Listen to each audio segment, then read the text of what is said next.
గురుభ్యో నమః. జ్ఞానలక్ష్మి యూట్యూబ్ ప్రేక్షకులందరికీ కూడా స్వాగతం. ఈ రోజు మనం విద్వేషణ చేయటం అనే దానికి సంబంధించి ఒక ప్రక్రియ అనేటువంటి తెలుసుకుందాం.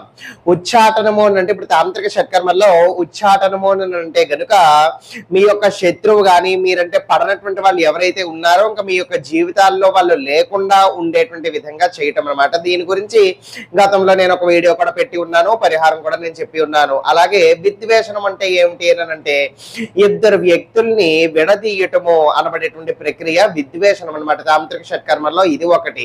మరి ఎందుకు విడదీయడము అని అంటే ఉదాహరణకి ఇప్పుడు మీ యొక్క భర్త కావచ్చు, మీ యొక్క భార్య కావచ్చు, ఇతని యొక్క ఇంకొక మనిషి యొక్క ప్రమేయం వలన, ఇంకొక మనిషి ఇంటర్ఫియరెన్స్ వలన మీకు దూరం అయిపోవటము, వాళ్ళిద్దరూ కూడా ఎక్కువగా కలిసిమెలిసి ఉండటము ఇంకా మీకు అర్థమైందని అనుకుంటాను. అప్పుడు ఇంకా ఏమీ చెయ్యలేనటువంటి పరిస్థితుల్లో, నిస్సహాయ పరిస్థితుల్లో అన్ని చేయి దాటిపోయిన అనిపించినప్పుడు ఈ విద్వేషణానికి సంబంధించినటువంటి ప్రక్రియలు మనం ఆచరించవచ్చు అనమాట. అంటే వాళ్ళిద్దరిని కూడా విడదీయటము. ఆ విధంగా మనం చేసినప్పుడు ఏమవుతుంది అంటే ఇంకా ఆ ఇద్దరు మనుషులకి వాళ్ళ మధ్యన ఇంకా వాళ్ళకి పడదనమాట. ఒకలంటే ఒకరికి ఏమాత్రము కూడా ఇంకా ఇష్టం అనేటువంటిది ఉండదు, పడదు. వాళ్ళిద్దరూ కూడా శత్రువులుగా మారిపోతారు, శత్రుత్వం ఏర్పడుతుంది అనమాట. వీళ్ళ పేరెత్తితే వాళ్ళకి నచ్చదు, వాళ్ళ పేరెత్తితే వీళ్ళకి నచ్చదు. ఇంకొకరు మొఖాలు కూడా తిప్పుకొని చూసుకోవాలని అనుకోరనమాట.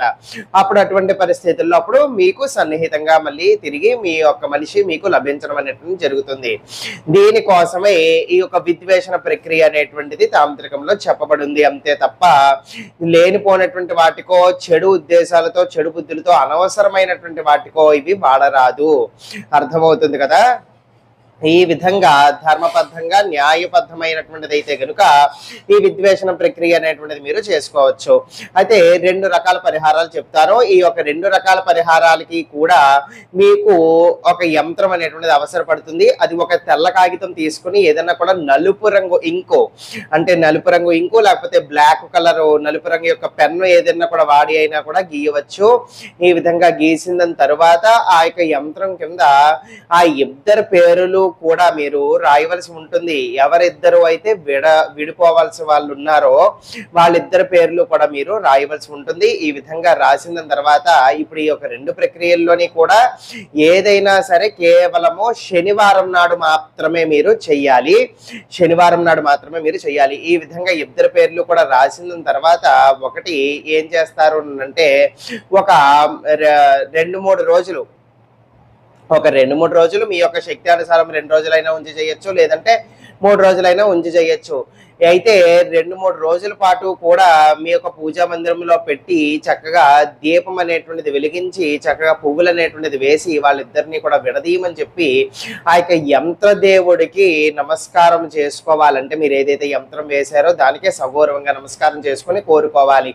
ఈ విధంగా 2-3 రోజులు గడిచిన తర్వాత అప్పుడు ఆ యొక్క యంత్రం అంటే ఆ యొక్క కాగితం మీద మీరు వేసినటువంటి యంత్రాన్ని తీసి దాన్ని కాల్చి బూడిద చేసేసి ఆ గుండంతా కూడా మీ యొక్క ఇంటి బయట మీరు విసిరేయవచ్చు అనమాట. వాళ్ళ యొక్క ఇళ్ల ముందున కాదు, మీ యొక్క ఇంటి బయట మామూలుగా విసిరేయండి అని చెప్తున్నాను. ఎందుకంటే మళ్ళీ ఇప్పుడు మీరు కమెంట్స్ చేస్తారు ఆ పొడి ఏం చెయ్యాలి, ఆ బూడిద ఏం చెయ్యాలి అని చెప్పి. కాబట్టి లేదు అంటే బయటికి తీసుకుని వెళ్ళి కాల్ చేస్తానన్నా కూడా పర్వాలేదు, ఏ విధంగానైనా కూడా చెయ్యొచ్చు.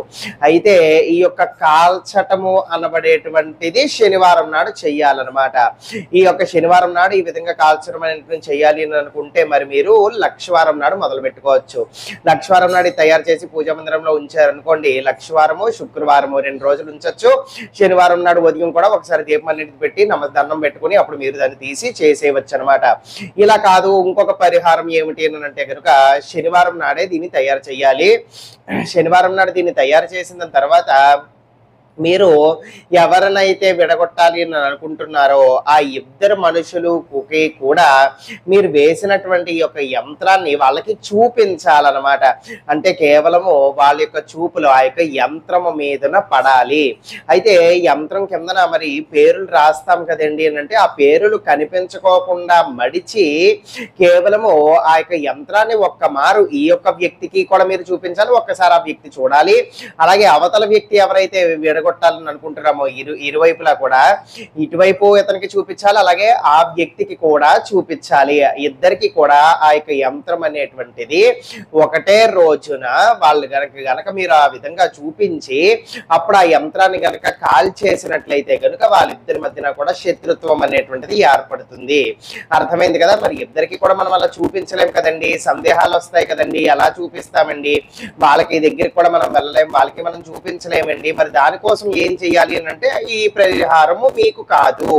అర్థమైందా. దానికోసం నేను మళ్ళీ ఎప్పుడైనా కూడా ఇటువంటి వీడియోస్ కనుక మీరు నేను చేస్తే మీరు చూద్దురు కానీ విందురు కానీ దయచేసి మళ్ళీ ఇప్పుడు దానికి మరి ఎలా చేయాలండి అని కామెంట్స్ అయితే అడగద్దు. చెయ్యగలిగిన వాళ్ళ కోసం మాత్రమే నేను చెప్తున్నటువంటి పరిహారం అనేటువంటిది వర్తిస్తుంది. వాళ్ళు చెయ్యండి. చెయ్యలేనటువంటి వాళ్ళు ఈ విధంగా మనం చేయలేం కదా, మరి ఎలాగానంటే దయచేసి అడగద్దు. మీరు ఈ యొక్క పరిహారం అనేటువంటిది కాదు, మీకు ఇది వర్తించదు అనమాట. ఈ విధంగా చేయగలిగినటువంటి వాళ్ళు చెయ్యండి, ఖచ్చితంగా మీకు రిజల్ట్స్ అనేటువంటివి వస్తాయి. అర్థమైంది కదా. ఇప్పుడు ఆ యొక్క యంత్రం ఏ విధంగా ఉంటుందో నేను మీకు ఈ విధంగా చూపిస్తూ ఉన్నాను కదా. ఇది ఆ యొక్క యంత్రము అన్నమాట. అయితే శనివారం నాడు ఒక 3 రోజుల పాటుగా దీన్ని చక్కగా పూజించి అప్పుడు శనివారం నాడు ఈ విధంగా దీన్ని కాల్ చేసినట్లయితే కనుక కూడా శత్రుత ఏర్పడుతుంది. లేదా శనివారం నాడు ఒకటే రోజున ఈ యొక్క మనిషికి అలాగే అవతల యొక్క మనిషికి కూడా ఈ యొక్క యంత్రం అనేటువంటిది వాళ్ళు చూసేటువంటి విధంగా మీరు గనక ఏర్పరచగలిగితే కనుక కూడా మీకు పని అనేటువంటిది అవుతుంది. అర్థమైందా. కేవలం ధర్మబద్ధం కోసం మాత్రమే వాడండి, ఎటువంటి దురుపయోగాలు చేయకూడదు. ఒకవేళ ఆ విధంగా చేస్తే ఎప్పటికైనా సరే దీని యొక్క పరిహారము ఆ యొక్క పాపం అనేటువంటిది మిమ్మల్ని వెంటాడుతుంది. ఏదో ఒక విధంగా మీరు కూడా నష్టపడి మానసికంగా మీరు కూడా అంతే ఒత్తిడికి గురయ్యేటువంటి విధంగా ఈ యొక్క ప్రకృతి అనేటువంటిది మీ పట్ల ప్రవర్తిస్తుంది. అంటే లా ఆఫ్ నేచర్ మనం చదువుకున్నాం కదా, మన యొక్క యాక్షన్ ఏ విధంగా ఉంటుందో రియాక్షన్ కూడా అదే విధంగా ఉంటుంది. కాబట్టి ఇది ఆలోచించుకొని చేయండి. సర్వే జనా సుఖినో భవంతు. శివార్పణమస్తు.